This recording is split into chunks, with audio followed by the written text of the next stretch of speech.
Hello everybody, it's Vinyl Richard with a video. Vinyl New Wave did a video earlier this week, 15 essential goth records.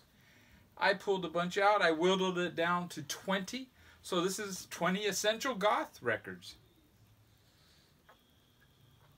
Goth music can't really be whittled down to a specific sound. It kind of has certain imagery, dark themes maybe, but it encompasses like electronic, industrial music. I mean, the Cramps were popular with the Goths, and they're not. The Misfits were popular with the Goths. I don't consider it goth music. But anyways, I got these in chronological order. And for me, I think the first goth record for me is Bauhaus's first album, In a Flat Field. It's got a... I could have picked Joy Division's, but to me that's more of a punk rock record. People call it post-punk, but this for me is the very first goth album. Bauhaus were criticized, especially Peter Murphy. He was criticized for being kind of a David Bowie wannabe, but this is a great album. 1980, I should say. And I have one more from 1980, and it might be surprising, but it's modern English, and this is an EP, and it's Gathering Dust. Most people know modern English for the song I'll Melt With You, which is a great song. But early on, they were a little more dark, and I would consider this goth. It's on the 4AD label, which was a great label actually in the 80s. It has Mesh and Lace, Gathering Dust, Smiles and Laughter, Swans of Glass, and Home. This came out in 1983, but these songs are... I know Gathering Dust came out in 1980, so I included it in the 1980. Now these next ones are 1981. And this is Susie and the Banshees, Juju. Now, she was part of that first wave of punk, that English punk. Her first album is really good, but this is the one I pulled, Juju, Susie and the Banshees, and Spellbound was the biggest song in this. But yeah, this is a really good album. It's got like a eerie feel. Now in LA, a big album as far as goth goes was this compilation, Hell Comes to Your House.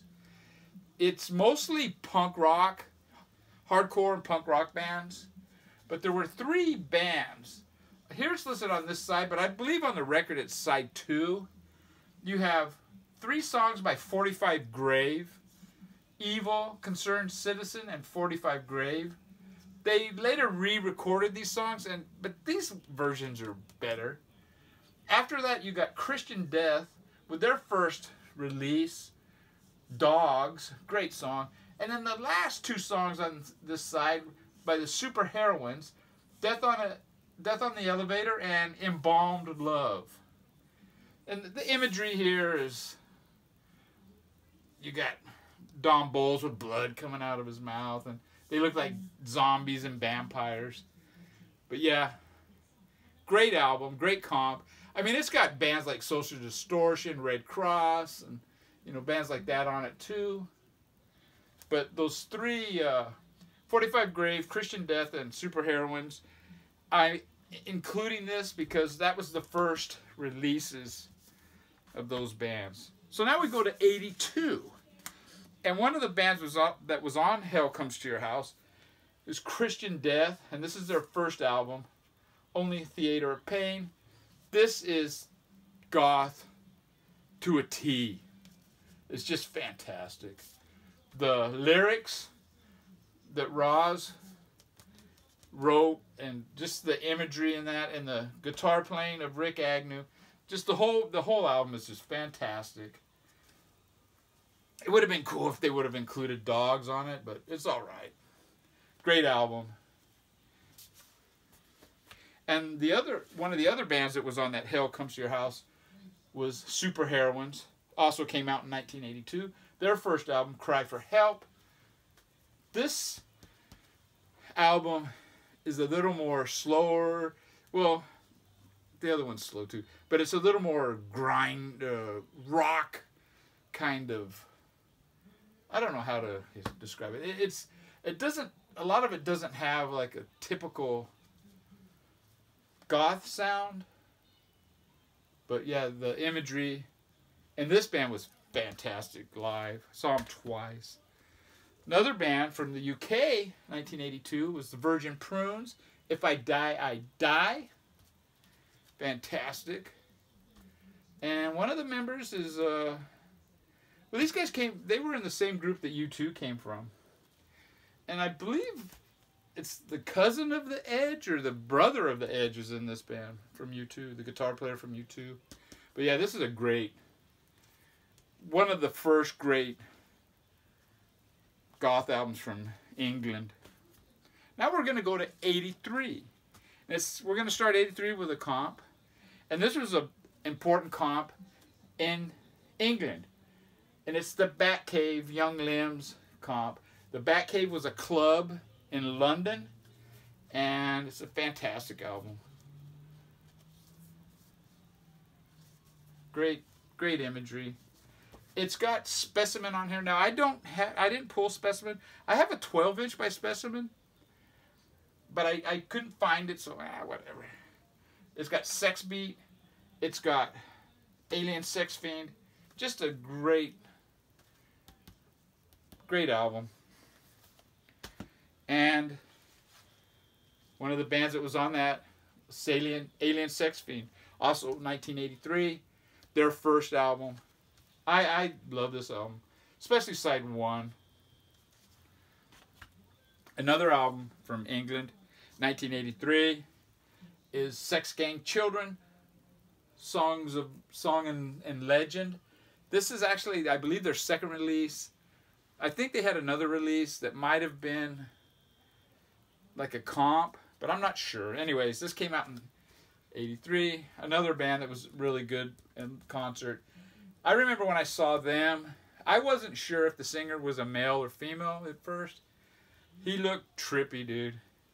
And he kind of has that kind of voice where, but yeah, really great album. Now, the next album, 1983, is Community FK.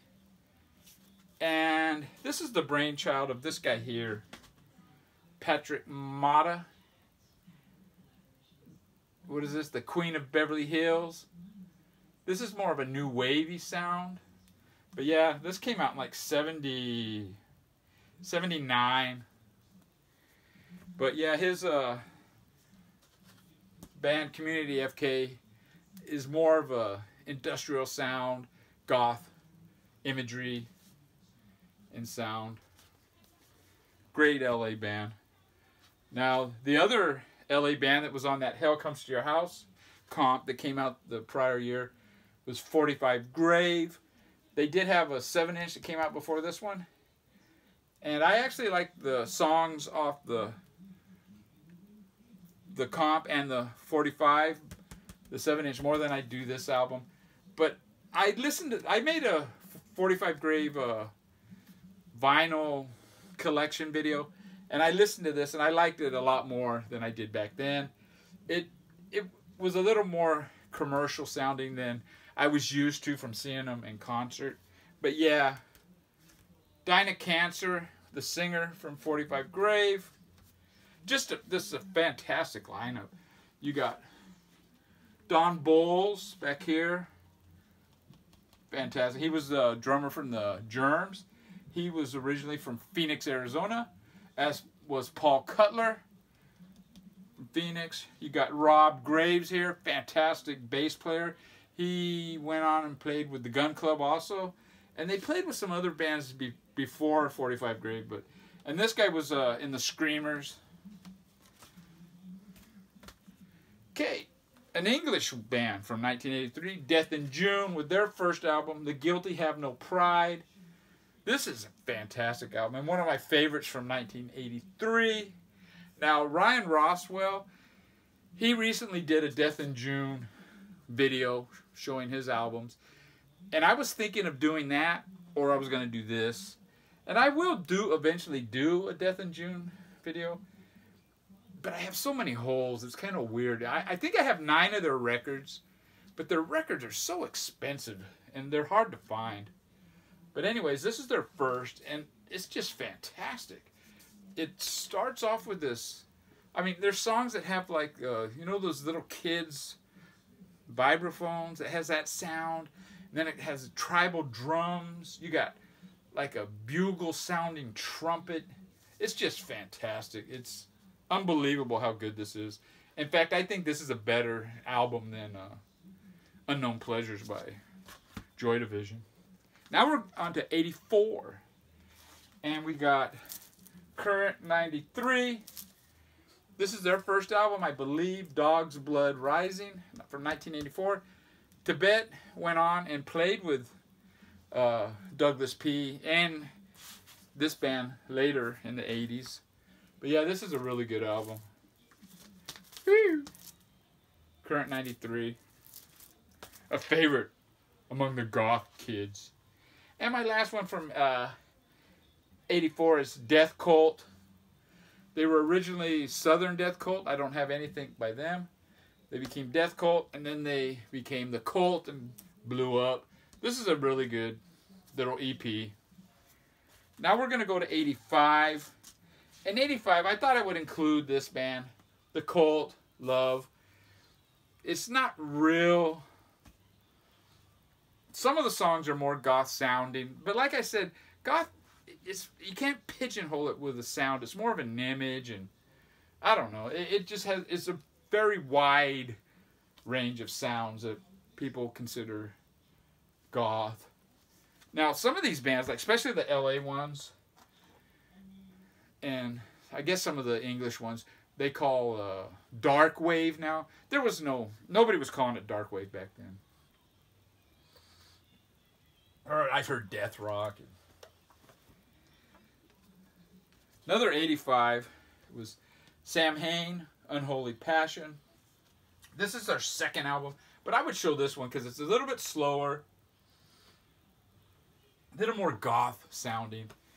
This band, well, it's Danzig from the Misfits. This is the band he's formed after the Misfits. And yeah, this is really cool. The next one from 85 is English, and it's The Damned, and this is Phantasm Agora. I guess this is The Damned in their goth phase. I thought I would include it, because everybody seems to include it in the goth, you know. We got Andy Sex Gang. He was the singer from Sex Gang Children. This is his, I believe it's his first solo album, Blind. Just great stuff. Just fantastic. And he does have another album after this that I don't have. I just have a couple of 12 inches from it that I would love to get. A big band from 85 for me, the Sisters of Mercy, First and Last and Always. I have, I believe, 3 12 inches that came out prior to this, and maybe 3 7 inches that came out prior to this. But this actually came out in 85, and it's definitely got that goth sound and the vocals. And their next album was a little more polished. It's still a great album though. Now, this one is my last one, and this came out in 1989, and it's Sativa Love Box. And this is Patrick Mata, this guy from that 79 single who was in Community FK. This is him, his band also, 1989, and that's As you can see, they're all 80s. That's when I was into it. Take care, everybody. 20th Century Goth records. I mean, I'm not saying they're the best, but